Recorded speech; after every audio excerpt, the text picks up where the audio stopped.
ಶಂಕರಪಾಳೆ ಮಾಡೋದು ಹೆಂಗೆ ಅಂತ ಹೇಳ್ಕೊಡ್ತೀನಿ. ಮೊದಲೊಂದು ಪಾತ್ರೆ ಒಲೆ ಮೇಲೆ ಇಡಿ, ಅದಕ್ಕೆ ಸ್ವಲ್ಪ ನೀರು ಹಾಕಿ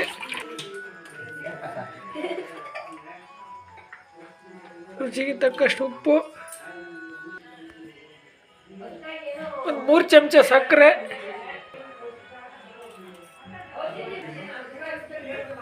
ಒಂದಷ್ಟು ಜೀರಿಗೆ,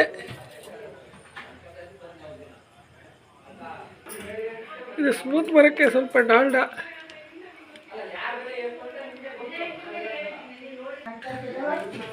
ನೆಕ್ಸ್ಟ್ ಡಾಲ್ಡ ನೀರು ಆದಮೇಲೆ ಮೈದಾ ಹಿಟ್ಟು ಹಾಕಿ ಕಲಸಿ ಚಪಾತಿ ಹಿಟ್ಟಿನ ಅದಕ್ಕೆ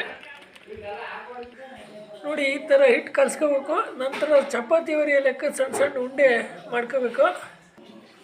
ಈ ಥರ ಉಂಡೆ ಮಾಡ್ಕೋಬೇಕು. ನೆಕ್ಸ್ಟ್ ಇದನ್ನು ಈ ಮನೆ ಮೇಲೆ ಇಟ್ಟು ಒರಿಯೋದು, ಈ ಥರ ಒರಿಬೇಕು. ಈ ಥರ ಚಪಾತಿ ಥರ ಹೊರ್ಕೊಂಡು ಇದನ್ನು ಡೈಮಂಡ್ ಶೇಪಲ್ಲಿ ಕಟ್ ಮಾಡಬೇಕು.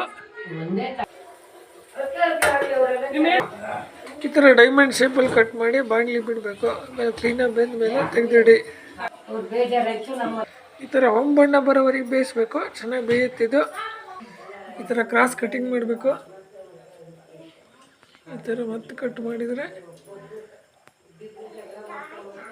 ಡೈಮಂಡ್ ಶೇಪ್ ಬರುತ್ತೆ. ಈ ಥರ ಕೆಂಪಿ ಹೊಂಬಣ್ಣ ಬರಬೇಕು. ಇದು ಈ ಥರ ಡೈಮಂಡ್ ಶೇಪಲ್ಲಿ ಕಟ್ ಮಾಡೋದು. ಚಪಾತಿ ಸ್ವಲ್ಪ ದಪ್ಪ ಇರಲಿ, ತೆಳು ಆಗೋದು ಬೇಡ.